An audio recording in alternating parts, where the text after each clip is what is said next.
Today we're talking about the top 7 contract terms to maximize a seller's profit and ensure peace of mind. So we're going to go through and help you with this because our role when we're representing a seller is to help maximize how much money they walk away with or their net. The net proceeds to the seller is key. We're also looking at maximizing the negotiation leverage and minimizing the hassle that invariably sellers may go through during the home selling process. So let's dive right in. It starts with attracting high offers. And there's a definite science to that. And we'll go over a couple of the key elements. The idea of negotiating in the current market, a question of what is a high offer, and we're going to break down on how a seller can determine where their offers are coming in relative to the value of the property. Finishes with minimizing buyer leverage. Right. So it needs to be a win-win. It needs to be a good transaction for both parties. But in the strong seller's market that we have, it's not just about the price, it's about the leverage. We're going to get into some of the details on the clauses in the purchase contract that helps the seller minimize the buyer's leverage. So here we go. In terms of attracting high offers, one of the key strategies that we found over the years is the pre-inspection. A lot of good reasons for it. Some very unusual reasons from my perspective of why people are afraid of the pre-inspection. Bottom line is that the pre-inspection eliminates the mystery of what may be wrong with the property and as a result takes away the buyer's leverage during the option period when typically the buyer is going to ask for seller concessions. They already knew about the deficiency potentially. That's no longer on the table. Plus it gives us an opportunity to cure any deficiencies prior to putting the home on the market and attracting top dollar. So going into the buyer's inspection, if the buyer even does one, sometimes the buyers just look at this pre-inspection and go, it's fine with me, I don't even need an option period. That is exactly the point. We're looking to reduce the buyer's leverage, and the option period, as we're going to detail here in a moment, is perhaps the strongest card that the buyer has to play in that negotiation process. Yeah, and for a lot of buyers, they're not professional real estate investors. So things that to somebody that's maybe doing this a long time, or even the homeowner who's lived with this forever, it's like, well, that's not a big deal. Right. But if you get a first-time home buyer especially, but Yeah. even sometimes somebody's buying their second home, Mm-hmm. but they just never have heard of that. The word foundation problems is so unsettling, no pun intended, That's a good one. that they just walk away, even though maybe it's only a couple $1,000 fix, totally curable. And we're going to talk about how the seller can use that in their favor as part of negotiating from strength. Yeah, so we believe in the pre-inspection. Seller's disclosure is also critical for attracting high offers. We want to make sure that we've got a complete seller disclosure. Again, eliminating mystery about the property, giving full information to the buyer puts us in a position of strength, selling the home and minimizing the potential hassle that could come in once we start negotiating. How many buyers ask, well, why are they selling? And they're doing this calculus. Like, does that make sense? Is there something wrong with this home that they're not telling me about? Mm-hmm. And buyers are pretty cynical, I would say, Yes. when it comes to looking, and they find little pieces of info and then they extrapolate. Oh my God, you know what that means? What else are they hiding from us? And so we want to button this thing up really nicely. Right. And these are two of the ways to do that. Pre-inspection, seller's disclosure. So by the time the buyer sees it, they're like, wow, these sellers, man, these guys have taken really great care of this home. They're really on top of it. This is the type of home and the type of seller that I want to buy from. Absolutely. Home improvements. So we've come up with a list of improvements with the year complete and the cost. Yeah, I mean, it's shocking to me when we're representing buyers, for example, and in the current market, often having to pay a premium to win the deal. Mm-hmm. If it's a financed offer, we've got to navigate the appraisal. And I'm shocked at how many listing agents are not currently providing what's traditional marketing collateral for their listing, which is what did the seller do? What were the improvements? When were they made? What was the dollars invested? And we strongly recommend for our clients that are selling homes that we have that list of improvements, not only to get top dollar on the sale, but also to navigate the appraisal. And even if the buyer, because in this market, we're often able to get the buyer to waive their appraisal contingency. Yes. But I still think it's important on the seller side, we want the appraisal to go through. Yes. Because just because they've waived the contingency means that they're taking on that risk. But there are buyers that waive that, and they could potentially not be able to follow through if the appraisal comes in too low. And we don't want that for our seller. We don't want to put that risk out there. So we're going through and making sure that the appraisal, we're doing everything we can to make sure the appraisal meets value. Yeah, whether or not the appraisal's been waived, and you're absolutely right, in most cases currently appraisals are being waived. We want the buyer to feel good about the purchase, and we want to make sure that the value being reflected in the appraisal is reflected of the sales price that we helped bring to the seller. So it's just about buttoning up all of the details and the list of improvements with dollar amounts. It's a no-brainer. You made a good point of making the buyer feel good also. So this isn't about giving them a deal to make them feel good, but there's all sorts of other things we can do as a listing agent throughout the transaction, working with the buyer agent to make sure that the buyer feels really good, even though they might have paid the top price that the neighborhood has ever seen. They're going to feel really good about their purchase and moving into that home. And because once that negotiation over price and terms is done, generally these buyers and sellers, they still have a relationship for at least another 10 days, sometimes 30 days or longer as the transaction continues. And if something comes up, the seller wants to ask the buyer for something, we want them to be on good terms where the buyer says, you've been great to me. I paid top dollar, but you guys are awesome. And sure, you need an extra week because you took a little bit longer to move out. I'll give it to you, no cost. And taking the longer term perspective, when we help the buyer's agent look good, that oftentimes turns around where we're representing a buyer and maybe they're the listing agent. And that sort of rapport and relationship over time, I know for a fact, has helped us win deals in the current market. Yeah, and it's hard for a seller to say, well, that's not going to benefit me. So it's hard to imagine it's going to turn around and now that buyer's agent is the listing agent on the property that this seller's buying. That's a lot of terms.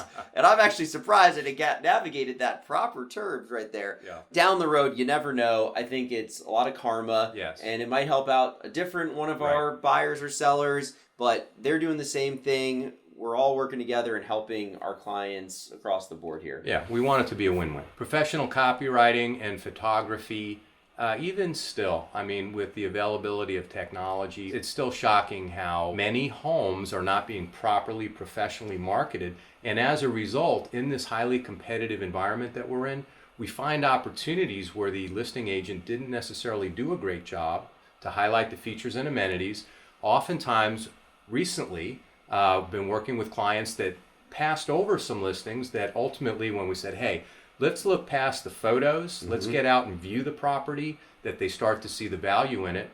And we've consummated several transactions in the last quarter just based on overcoming weak property marketing, because a lot of agents feel, hey, let's just put it in the MLS, it's going to sell. Agreed. And it's shocking that you still occasionally see a house listed with photos taken from an iPhone. Providing offer instructions. So this is something our team on the back end does. It's a very thorough document that we have come up with over many listings that helps the buyer's agent know exactly what they should be doing in order to submit an offer. Yeah, and again, the goal of this session here today is helping sellers negotiate and maximize their opportunity in a multiple offer bidding war, and providing offer instructions is about as direct of a benefit as you're going to get. Just giving people the outline on what they need to do to win. So here we go. One of my favorite topics, list price strategy. So we are going to get into the contract clauses that we promised we're going to be talking about, but we're laying a foundation in a landscape that all of these details operate within. And so we're going to talk very briefly about list price strategy. You're thinking of selling a home, how much do we list it for? Basically, pricing methodology, there's two primary branches. Most agents are going to use the CMA, competitive market analysis. The other type of list price methodology is the price adjusted sales comparison analysis. So these are the two primary methodologies. Let's take a quick look at the CMA. So this is an example of what comes out of the MLS computer. And essentially an agent is going to run a search, they're going to mark some comparables, and then push a button. And that button is going to generate a report that looks just like this, and it's going to show you the minimum, the maximum, the average, and the median of a variety of metrics. The bedrooms, the bathrooms, the price per square foot, the year bill, things like that. All within a specific geography. But not always. Some agents just run the whole the whole metro. There's no standardization is what we start getting into. There's a lot of room for interpretation and really miss the boat on what the maximum potential price of a property is. And this is kind of similar to those automatic valuation Yes. systems that people get stuck up on. Well, Zestimate says my home is worth this much. And the problem with real estate and using something so broad and automated is that every home is very specific. Yes. These are non-fungible assets. You Yes. can't just trade one for another. Every single lot is different. Even if the design, you go to these cookie cutter neighborhoods Right. where there's only 5 different designs, each lot is even different. Yes. So there's nothing's ever the same, but especially when we're talking about some of the neighborhoods in Austin that we work in, where you could be 2 blocks away and there's some huge advantages to being those 2 blocks. Yeah, and when you start looking at homes in the, even 500, 750 million, 2 million, $3 million range, you start going up the price range. You start looking at what's the difference between the minimum and the maximum and the average. Where do we fit? Way too much gray area for my liking. If I'm the seller, I want a more precise valuation methodology, and that's not the CMA. It looks a lot more like this. This is the price adjusted sales comparison analysis, very much based on appraisal methodology. You've got your subject property at the left, comparable sales to the right. Each one has a column. We add or subtract for things that are different. I'm not going to give a tutorial on how to do this process. You can see the eye test. This is a much more sophisticated, detailed, specific methodology that not only helps us zero in on the value of the home, but again, when it comes to negotiating, listing agent, that's our role. Buyer's agent says, hey, I don't believe in the price. Show me, prove it to me. Where'd you come up with the number? I've never had a buyer's agent say, I don't believe your numbers. Disprove what we're talking about. If you don't like the price, then don't make the offer. We're talking about a hammer. So, real estate is not the entertainment business. We're here to win for our client. And this is the type of expertise in the current market that we bring to bear when it comes to pricing a home. Yeah, there's very few agents that have the experience that you have, where you've been an appraiser, you own an appraisal company, you've been an expert witness testifying about appraisals and valuations. So being able to go through and do a price adjusted analysis like this is a very unique talent, especially in a city like Austin. And so to be able to have you go through and put this together for a seller makes a huge difference. It really helps us, and I know that our clients appreciate it. David, we've worked together for many years, and for a long time, my role was in supporting agents. Not actually in the front lines, but working with the agents to help them with their valuations. So anywhere in the Austin metro area, we've gone in, we've done this type of work, and we do feel it is a unique value that differentiates us. All right, so what are the seller's objectives? Yeah, not every seller is the same. And as a result, different offers might be the best offer to a particular seller. So timing is one of the key things that we're looking to align for the seller. An offer comes in, we're looking to align the terms to the seller's objectives. Next is net proceeds. How much are they going to walk away with? And then finally, the risk aversion and their threshold for risk. And we're going to get into the details now on the contract clauses that kind of mitigate that risk. The last piece of the list price strategy is the actual price. We do the price adjusted sales comparison analysis. These days I'm calling it comp value. Based on the comps, the closed sales, the active listings, and pending sales, here's what the value looks like. Here's what the price should be. Now, what we're finding is that if you have a beautiful home that's listed at comp value, it should sell in the current market for 10 to 20% over list. So does that mean that, let's just list it 10 to 20% over comp value? I don't think the answer is yes. I think the answer is no. You list it at comp value and you create that competitive landscape. Because what we're finding is that agents that are trying to list at that maximum potential price are not getting the effective demand that is more common when it's priced at a comp value, and the buyers are saying, this looks like a great deal, let's get involved. Then the emotions kick in, the ego kicks in, I want to win this for my family.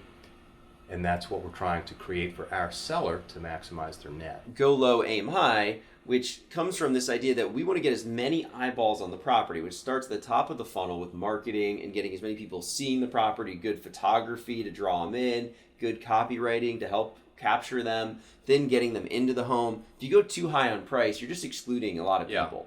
And so you just get less eyeballs. People might say, oh, it's a beautiful home, but can't afford that, especially in a market like this where they might see $2 million, say, well, gosh, that means it's going to go for 2.4. Yes. That's out of my price range. That's the point. And so knowing that there is a little bit of psychology there, people know they might have to go over. So you don't want to knock them out of the picture too early. Let them get into the house like you're saying. We've seen this on the buyer side. That's the advantage we have, is that we work with buyers and sellers. And we see what happens with on the buy side, and we know these are the ways on the sell side to utilize kind of buyer psychology. You to can maximize. use the word, David. You can use the word exploit. I don't know if that's the word I was going to use. We're working for the seller. Yeah, and I think that's very clear. It comes back to our core values: is putting the client's interest ahead of our own, exceeding expectations, and of course, there's having fun.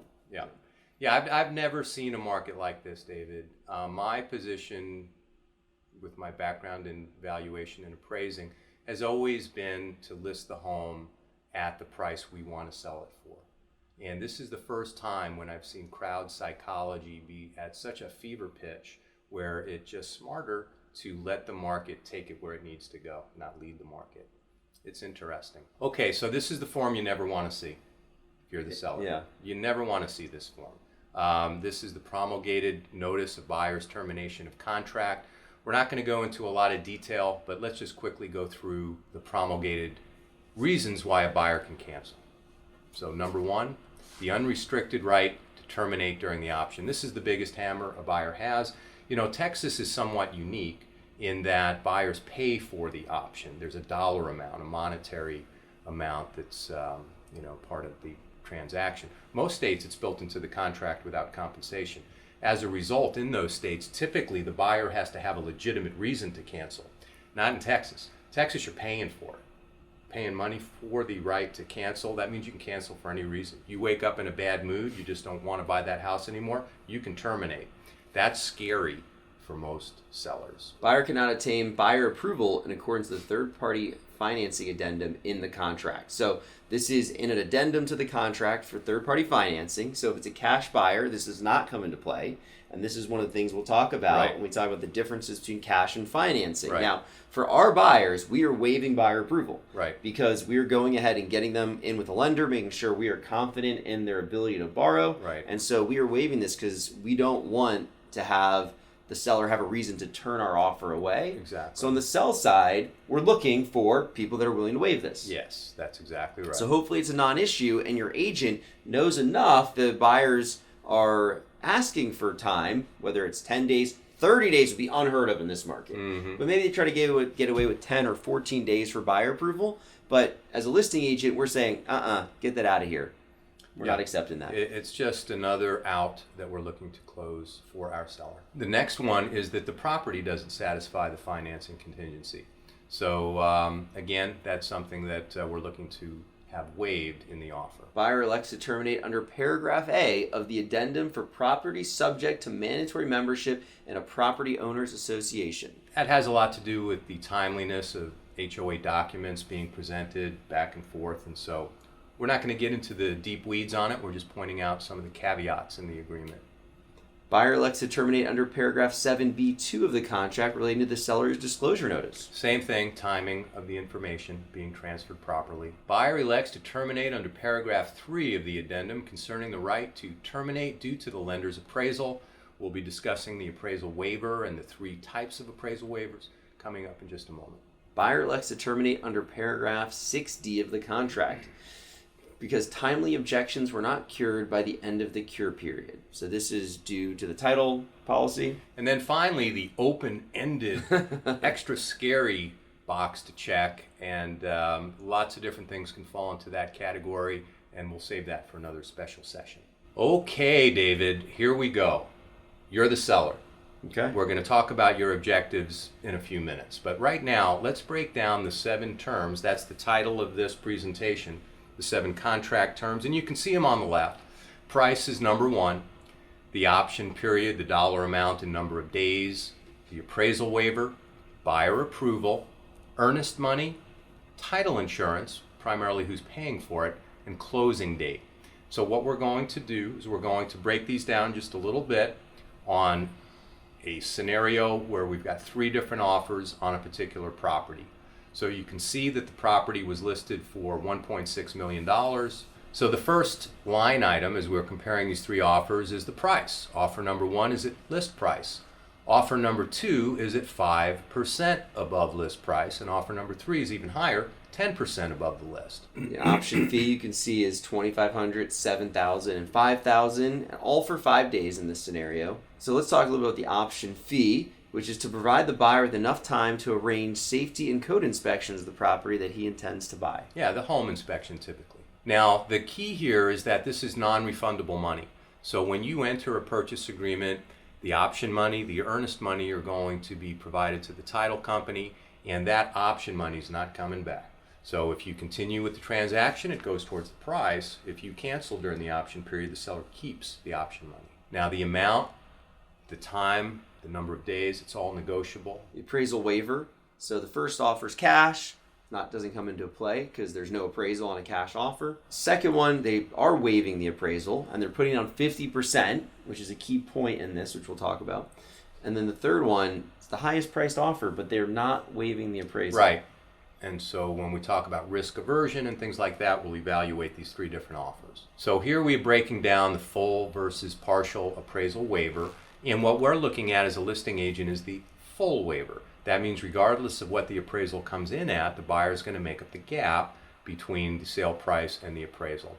The partial waiver basically is giving a floor below which the buyer is not obligated to make up the difference. As long as the appraisal comes in above the floor that's stipulated, but below the sale price, the buyer is on the hook to make up that difference. So an example of that might be that they say, if it comes in at the asking price, so we contracted in this example at 1.76, if this was the accepted offer, at 1.6 or above the appraisal comes in, I'm fine. I'm going to keep going through this purchase. But if it comes in at 1.599999 or less, Right. we're going to renegotiate. Yes. Now, they might still buy it. There might be needs some renegotiating. Right. And that's just the thing for the seller. They don't want to renegotiate at that point. Right. And that's another reason why the price-adjusted sales comparison is so critical.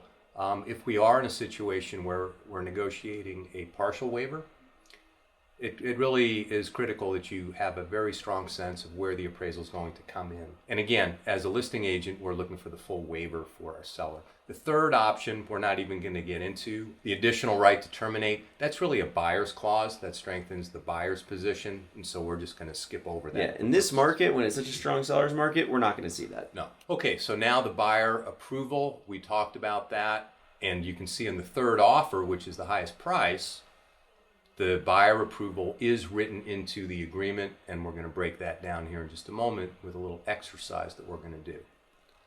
Earnest money, $32,000 for the first 2 and $50,000 for that third one. So we'll talk about that. But basically, what the earnest money is a deposit that is going to go towards the purchase, but is refundable in some cases. Right. It sits with the title company, which is a third party, and so if there's a dispute over this, it has to be agreed upon between the parties who gets it, or otherwise it goes to court. And so strategically is where our focus is, strategically positioning our seller to negotiate from strength. The more earnest money, the better. Essentially, we're reducing the seller's risk. If the sale falls through, the buyer backs out. Once we're out of the option period, this essentially is the seller's protection on their interest in the transaction. Or once we're past all of these contingencies that we're talking about. Right. The option period being the main one. Right. But there's clearly some other ways that the buyer could get out. Yeah. Title insurance, this just comes down to net for the seller because this is something that costs usually about 0.7% of the purchase price. So it's easily several $1,000s on a deal like this. It could be $10,000. Yes. And so that plays into the seller's net. Traditionally, the seller would pay for that, but in the current market, that's flipped. It becomes a concession that we're looking for the buyers to make to provide our seller with a higher net. And then finally, the 7-term closing date. Sometimes it doesn't seem like a big deal, but difference of 20 days, somebody getting their $1.6 million in their bank account, they want that money as soon as possible. So this can be a very important term for sellers. So the closing date sometimes is not as negotiable as a buyer would like. Oftentimes, if there is financing, primarily, there's a certain amount of time that it takes to go through that process. Mm-hmm. This is where cash offers really have an advantage because typically they can close 10, 7 days, even less in some cases. Let's wrap up with some of the soft elements that we use for our sellers, particularly regarding building agent rapport. So when we're receiving offers, number one, we're looking at the quality of the documentation. Are all of the I's dotted, T's crossed? Do they know what neighborhood they're in? Do they have the seller's name? Is the documentation presented in a professional way? Because we are looking for patterns. We're looking for patterns so that we can select the buyer that's not only best qualified, but going to be the easiest to work with. And oftentimes that's a lot to do with the agent involved. The degree of communication. As buyer's agents, when we're on the other side of the transaction, we are never submitting an offer without speaking first to the listing agent. If we're not receiving calls in from a buyer's agent, we're just getting an email, they're not going to get the consideration, especially in a multiple offer situation. Listening for red flags. So in the current market, David, we're finding that there are a higher percentage of deals falling out of escrow, whether it be buyers from out of state, writing an offer based on a FaceTime walkthrough, and then they come out to look at the property and, oh my gosh, it's not what I thought it was going to be. We're listening for red flags. We're asking specific questions if we're not hearing what we want to hear. And the best question, most specific question, is has your buyer been inside the home? Notice the language. Not has your buyer seen the home, because FaceTime qualifies. That would be truthful. Yeah. But have you been inside the home? So this is just some of the communication skills, some of the red flags that we're looking for to save our seller the headache of getting into a transaction with a buyer that's not as strong as they should be. Yeah, somebody comes in 100,000 over the other offers, seller gets super excited, find out, well, the buyer's never even been in the property. And so, of course, that's going to make them more likely to walk away when they actually get in there and see it. Yeah, and we've had, just in the past month, 2 transactions where we were in the backup position. As the buyer, only to have the primary position deal fall out, and we wound up, winning the property for our clients. So it's another special session you can look forward to on backup offers. And then finally, the lender call. This is usually the last piece after we've looked at the offers. If there's a couple that are being financed, price is the same, the option, all the details are the same. We're going to talk to the lender. We're going to find out where they're at in the documentation process, how strong are the qualifications. And that's just part of our job on doing the best for our seller. So we started out by talking about seller objectives: price, risk aversion, and timing. So from that lens, let's look at these 3 offers, David. So let's say we're talking about net proceeds. Clearly, we start with highest price, and I think that's the intuitive way that a seller would look at this, is which one's going to be the highest price and give me the most money. Right. And I think that part is the easiest for people to comprehend. Yes. Moving forward, I think, is we're having the counsel of an experienced agent really adds value to show, okay, let's talk about the other things that are also important to you. If, let's just say, on offer 2, the buyer is paying probably about $10,000. We can calculate it to the dollar, by the way, if the seller wants us to. Right. About $10,000. So it doesn't make up an $80,000 gap. Right. But if these offers were much closer together, then that's something that we would want to take into account, the math there. And that's the first one, which is seller net. Yes. So now if we talk about risk aversion, this is really the one that has the most nuance to it. So let's break that down. And I think, whereas pricing and net is a science, we just do some math.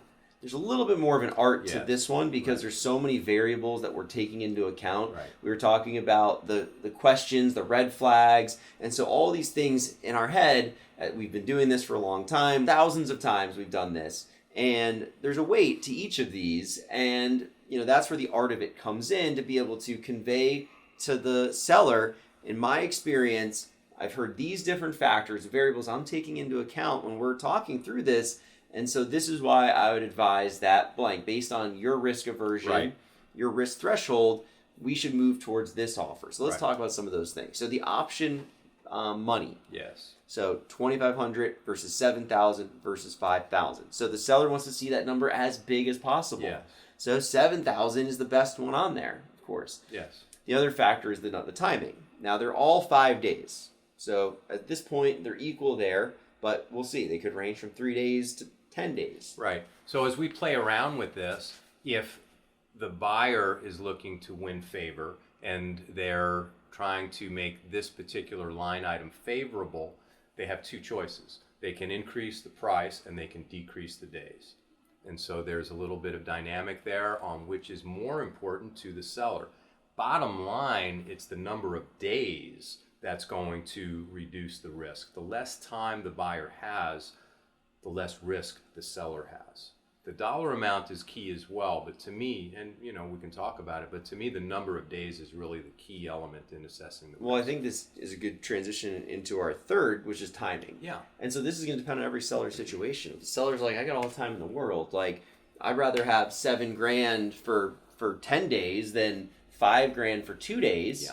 Yeah. That could be their choice because they feel more comfortable with more money and the timing's not as big of an issue. Exactly. Now, if we have a seller who they need to buy another home in 35 days, and we know that, well, we don't want this guy terminating 10 days down the road and we go into a backup contract that's financed and now we're another 30 days and we're going to miss their deadline to buy their next home. Right. So if that's important to the seller, well, now we got to take that into account and say, we really can only accept something that has an option period 4 days or less. Right. And now that might mean that's part of our negotiation. We say to this offer that's, hey, I know you're high on your option fee, but you're at 5 days. We're not really comfortable with that. Right. We're leaning towards this other offer because it has a shorter option period. Yep. Can you shorten it up 3 days? Even 4 we might be able to work with. Right. And that's where the negotiation comes in. But the different elements that are important to the seller is where we're taking those into account. It's not a one-size-fits-all for which one to select here. Exactly. I think is the important thing. Yes. And so we're having in-depth conversations with our sellers, knowing their goals, and then coming up with a strategy for negotiating and then reviewing these offers. So as we get into the next line item, assessing the risk aversion, it's the appraisal waiver. And so you can see in these 3 offers, obviously cash is king. There is no appraisal, therefore there's no need for a waiver. The other 2 offers are kind of interesting. The 50% down, the middle price there is waiving the appraisal. The highest offer is not waiving the appraisal. And so that price may be an illusion to the seller. And so that's really important. And again, that's where having some scientific methodology up front on the pricing will give the seller some confidence on what to do in this particular Yes, case. we take that information along with the seller's goals and objectives here, their risk threshold, and we have a conversation. We say, okay, well, let's just talk through what might happen. Let's say we take the 1.76 because it's alluring to get an extra $80,000, but we get, these days appraisals can take 2 weeks. Now we're 2 weeks down the road, the Right. appraisal comes in low. Right.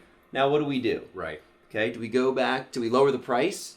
And now we're at the same point. Maybe that's fine with the seller. But what if the appraisal comes in lower than 168? We could have had 168 and they're waiving the appraisal. Right. Now having your competitive price adjusted market analysis is going to make a huge difference, like you're saying, to know, is that something that's feasible? Right. Might it come in at 1.6 and then now they've left $80,000 on the table overtaking offer 2 and they were allured by this extra what would have been $160,000. It's a case-by-case basis. Absolutely. Yeah, so after the appraisal waiver is the buyer approval. We talked about that. In this case, again, although offer number 1 is the lowest price, it's starting to look like it has some significant advantages.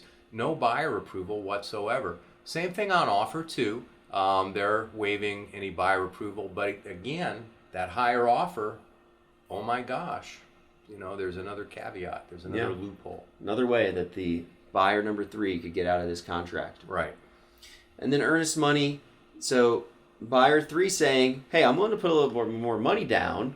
Now, the only thing is that money's not worth anything if they decide to walk away because buyer approval falls through or because the appraisal falls through. They will get their earnest money back. So again, it's a little bit of an illusion. Yes. And I think the story we're starting to see here is that offer 3, probably not the right choice for most sellers. For most sellers may not be. And then, the last 2 as we kind of round out our terms, the title insurance, again, that's just a chip. That's a dollar amount.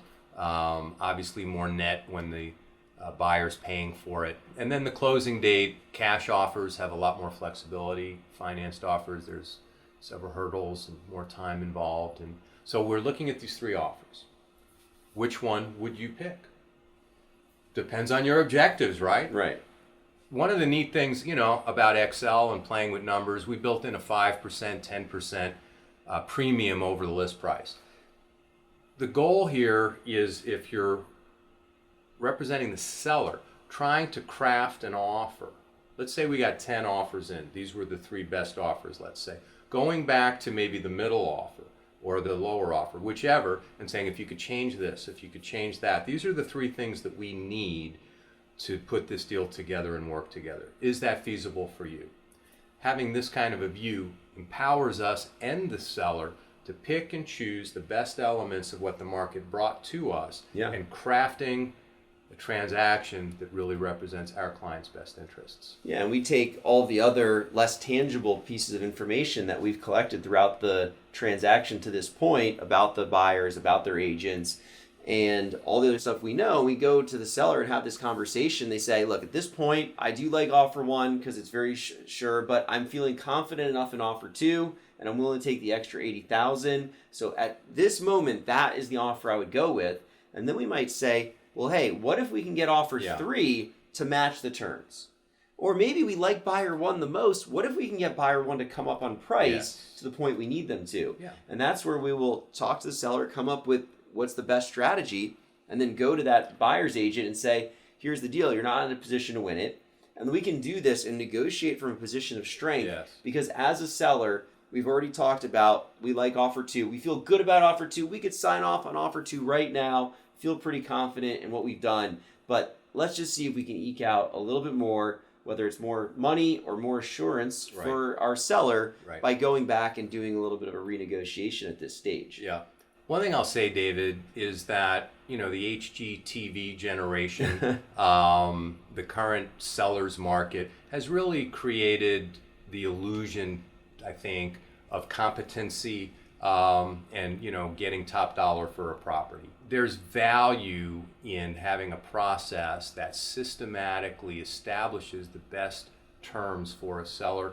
This is the process we use, and we feel good about it. We really believe in consumer value, providing expertise for our clients. It's not just the highest price. There's a lot of terms, and we enjoy going through the details for our clients and making sure that it's a win-win, but that our clients get what they deserve in the transaction. Yeah, and I think at the end of every transaction, they really feel that we are able to articulate what's the best way for them to accomplish their goals. And we're really good at listening and understanding that, and it's not a one-size-fits-all. And the testimonials from our past clients really tell it all. If you have any questions about your home, what its market value is, what the premium might be in the current market when we put it up for sale, we'd love to chat with you about your property, about our process. Thanks for watching our video here at the Shapiro Real Estate Group. If you got a lot out of it, please subscribe to our channel, like the video, share it with a friend, comment below with any questions that you have. We'll get on there and answer them for you.